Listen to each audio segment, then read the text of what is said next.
ಹೇಳ್ತಾ ಇದ್ರೆ ನಿಮ್ಮ ಪರಿಸ್ಥಿತಿ ಏನಿದೆ ಅಂತ ಕೇಳ್ತಾ ಇರೋದಷ್ಟೇ.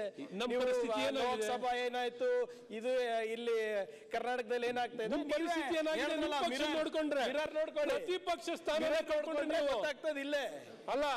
ಪ್ರತಿಪಕ್ಷದ ಪ್ರತಿಪಕ್ಷ ಸ್ಥಾನನೂ ಸಹ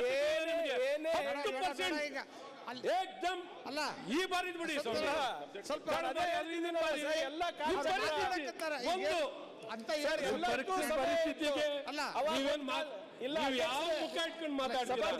ಇವತ್ತು ರೀಜನಲ್ ಪಾರ್ಟಿ ಆಗ್ಬಿಟ್ಟಿದ್ದೀರಾ ನೀವು. No more your national party, regional party. ತೆಲಂಗಾಣದಲ್ಲಿ ಇದ್ದೀರಾ, ಮಹಾರಾಷ್ಟ್ರದಲ್ಲಿ ಏಕಸಾಥ್ ಶಿಂದೆ ಬಿಟ್ರೆ ಇಲ್ಲ, ತಮಿಳುನಾಡಿನಲ್ಲಿ ಇದ್ದೀರಾ, ಯಾವ ಪರಿಸ್ಥಿತಿಯಲ್ಲಿ ಇದ್ದೀರಾ?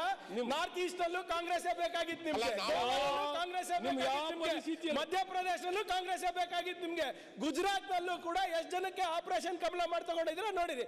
ನಿಮ್ ಯೋಗ್ಯತೆಗೆ ಕರ್ನಾಟಕದಲ್ಲಿ ಒಂದ್ಸರಿ ಬಿಜೆಪಿ ಬರಕ್ ಸಾಧ್ಯ ಆಗಿಲ್ಲ. ಸ್ವಲ್ಪ ಮೇಲೆ ನೀವು ಮಾತಾಡ್ತಾ ಇದ್ದೀರಾ.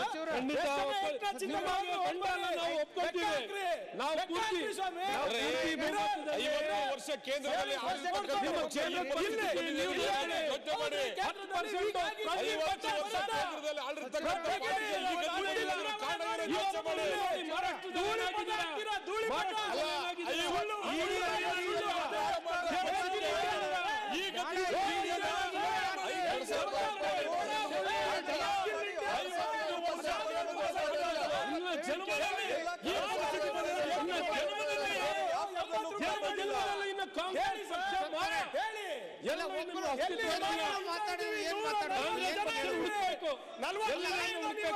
ನೀವು ಕೂತ್ಕೊಳ್ಳಿ.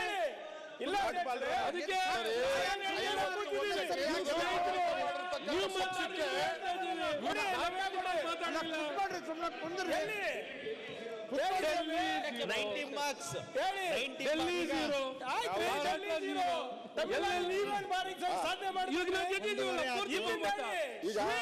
ಇಲ್ಲಿ ನೋಡಿ ಏನ್ ಸ್ವೀಟ್ ಗೆದ್ದಿದ್ದೀರಾ ಅಷ್ಟೇ ಬಿಡಿ. ನೀವು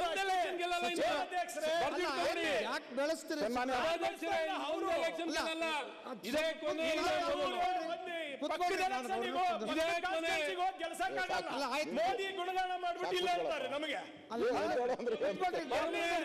ಹೇಳ್ರಿ ಅದಕ್ಕೆ ಏನಾಯ್ತು? ನಾನು ಈ ಸರ್ಕಾರ ಡಬಲ್ ಇಂಜಿನ್ ಮಾತಾಡ್ತಾ ಇದೆ. ಈ ಸರ್ಕಾರ ಇದ್ರ ಬಗ್ಗೆ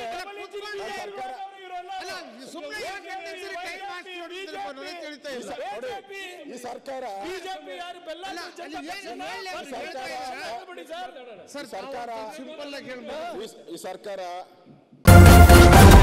ನ್ಯೂಸ್ ಫಸ್ಟ್ ನಿರ್ಭೀತಿಯಿಂದ ನಿಮ್ಮ ಪರವಾಗಿ.